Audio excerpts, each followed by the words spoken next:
Today is January 7th, 2021.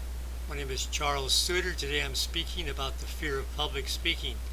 In fact, I expect to be doing a number of series on fear of, fill in the blank for whatever it is that you might be fearful of.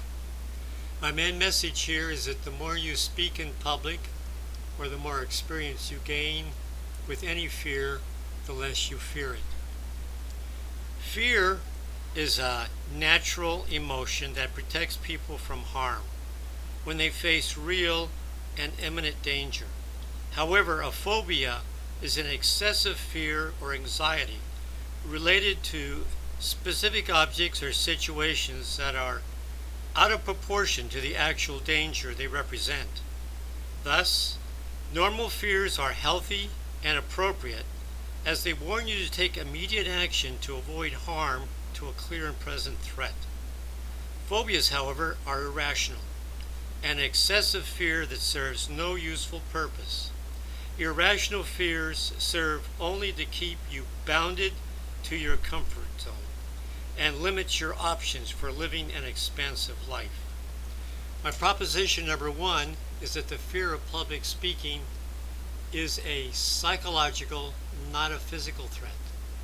The fear of public speaking is a result of a perceived threat to one's self-esteem.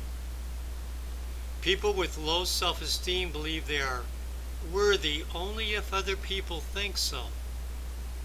Any potential threatening situation to one's self-esteem will cause fear. The fear of public speaking falls into the phobia category, as no physical threat exists. People with a fear of public speaking believe they're not good enough and that speaking in public will make their inferiority evident to others.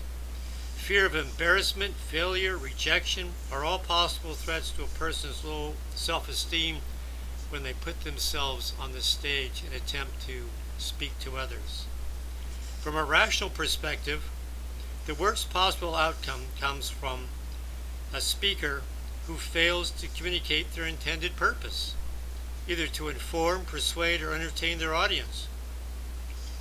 If that were the only rational concern, then a person with a healthy self-esteem can improve the chances of a successful communication by simply preparing adequately with both the content and delivery of their presentation. Proposition 2. Excessive psychological fears, such as public speaking, are unhealthy and unnecessary. Any fear out of proportion to the threat is called a phobia. Any psychological threat, such as a phobia, can be dealt with by a psychological remedy. The remedy for any psychological threat is to change a person's perception and their beliefs. Knowing the distinction between a fear and a phobia allows you to pick the right cure. The wrong cure is to simply suffer in silence without dealing with the real source of your excessive fear, which are misconceived and irrational beliefs that your self-esteem is at risk during public speaking. Phobias are 100% mental, and they can be cured by altering the causes, which are erroneous notions and beliefs based on perhaps stressful past experiences or misinformation and or low self-esteem. Proposition 3. Psychological fears and phobias are best treated with cognitive reorientation. Information reduces psychological fears. By correcting misinformation, you become less fearful. Change in irrational beliefs reduces irrational fears. Correcting irrational beliefs reduces fear. Positive experiences reduce fears due to inexperience. This builds self-confidence and self-esteem.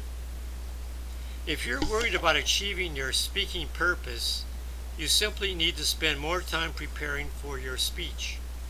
Worry is useful because it prompts you to prepare more. Fear that motivates you to avoid public speaking, however, is not useful. Preparedness builds confidence, that your presentation will be successful in accomplishing your speaking purpose, and with preparatory action, worry disappears. This same logic can be applied to any excessive, irrational fear or phobia. The more you know about the source of your fear, the more you prepare to deal with what you fear, and the more positive experience you have in successfully dealing with painful or fearful situations, the less intense the fear. In the short term, confidence converts immobilizing fear into a healthy worry that you can alleviate with proper action, such as preparedness. In the long run, building high self-esteem will eliminate all irrational fears, such as public speaking. My final message: knowledge, experience, and new beliefs are a cure for phobias. You can recover from excessive irrational fears or phobias by, now this is the summary, gaining more accurate information, gaining more confidence through preparation and experience, and most importantly, working to build a healthy self-esteem. That's all for now. Remember to stay positive, you'll be happier, healthier, and live longer.